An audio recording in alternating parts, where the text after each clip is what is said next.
In section 7, what we're going to talk about is our screening tools. So after, if we're looking at our funnel, we have the job ad. We talked about the job ad. We talked about the third-party application that we use. 65% of those will complete it. Then what we do is all those that have completed and have passed it will get a assessment, and we use this assessment um, to give us a more quantifiable way of making a comparison between two candidates. If you're just looking at a candidate as a whole, it's really difficult to compare one based off of their answers, based off their resumes versus another one. So much the fact that we really don't even look at resumes. For entry level jobs like this, physical labor jobs like this, it's really not that important. Although the one thing that we do look for when it comes to resumes and looking for is we tend to like people that have already had kind of manual labor experience. The reason for this is it's really easy, not easy, nothing's easy, but it's easy to teach someone how to do the thing, right? It's easy to teach someone how to pressure wash, how to mow a lawn, how to, um, do whatever, you clean an air duct. And again, I know it's not easy, but those are teachable things. It's really hard to teach someone, grit, perseverance, sales skills, customer service skills. So we find that looking for people that have physical labor, working with their hands type of thing, typically they last better because it is a really big, I know from personal experience, it is a really big adjustment for people that have worked in an office their whole life and they're like, you know what, I want to switch it up. I want to do something with my hands. And then they're out in the hot sun in the summer, sweating and carrying heavy ladders. And they're like, what did I sign up for? So that's a hard thing to overcome. So that's what we recommend if when it does come to looking at resumes to, search for something with someone with physical experience. But other than that, resumes are, in my opinion, kind of pointless. Um, so we use, besides the preliminary screening tools that we talked about on the application, we use, a variety of screening tools to weed out and to analyze candidates on more of a numerical function. So what's the purpose of a screening tool? Again, this creates the biggest friction in the hiring process, and its purpose is to eliminate candidates. And like I said, it provides a more quantifiable way to evaluate candidates. I also do want to mention before I talk about kind of the two popular screening tools is this, when it comes to our first section where we talked about active versus passive approach, this is the stage where most of your candidates will drop off. Either they do not complete the screening tool or the assessment, or they just need help completing it. But this is where having someone that can every day monitor and follow up with people and push people through this stage is where you're going to see the best results.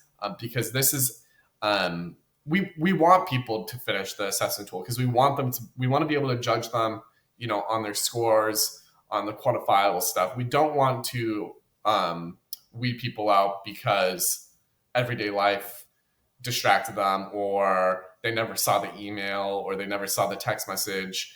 That's a pretty lousy way to eliminate someone, and especially with a labor market as challenging as it sometimes can be. Albeit it's slightly getting better as of this recording in February of 2024. Excuse me. Really, being active and following up and getting people to push through is important, especially on this space stage. So that's kind of just my little pro tip there. So the different types of screening tools really that we use and that we've had experience with are job aptitude assessments and personality tests. So personality tests, the most popular one is going to be DISC. This is really good, especially if you have if you've given all your other team members the DISC assessment and know where they stand. It's a really great tool to build solid teams. Say you have a really high DI on, as a team leader of one of your crews, you may want like a more of an SC to kind of balance that out and just create a really well-rounded team. So that's a really good way if you're like specifically looking to build like a well-rounded team. I like it. The job aptitude assessment is the one we use primarily in a screening tool like this. This gives us the most like apples to apples quantifiable way of judging a candidate. We use a tool called HireBus. It's really powerful, job aptitude assessment. So what it does is just like any other personality quiz or a tool, candidates will select certain like words or phrases that they think apply to them. And then it will rank the candidate on a scale of 1 through 10 on a bunch of different positions that you could have in your company. It could be general labor, it could be lead technician, it could be customer service, it could be CEO. You see their scores on how well they would kind of perform based off of like historical data and benchmarks of other people that were successful in those positions, how they would perform in those positions based off of benchmarks and what they said. So we like doing that. When we look at it, we look at a combined score. We call it the performance score of general labor. So if we're talking about specifically a general labor, field worker, we're going to look at their scores for 3 different positions. So the general labor role, that really just shows us how well candidates can follow directions and just, show up every day and do the work. Then there's a lead technician score. We use this because as small businesses, I'm going to assume that we want all of our employees to, want to grow with the company and take leadership roles as, they see fit. Not everybody's meant to be a leader. I understand that, but the more leaders we can put in our company, the better.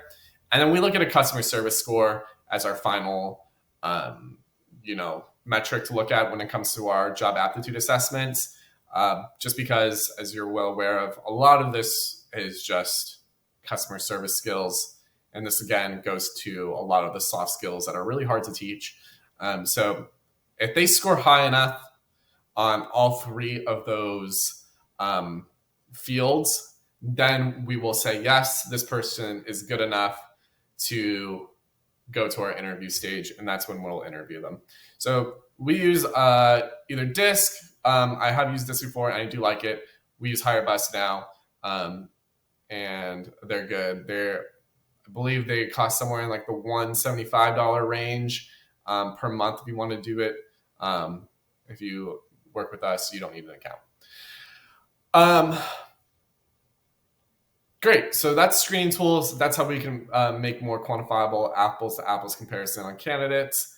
And again, like I said, it does take kind of a human touch to get people through this stage. And we do a lot of follow-ups with candidates to push them through.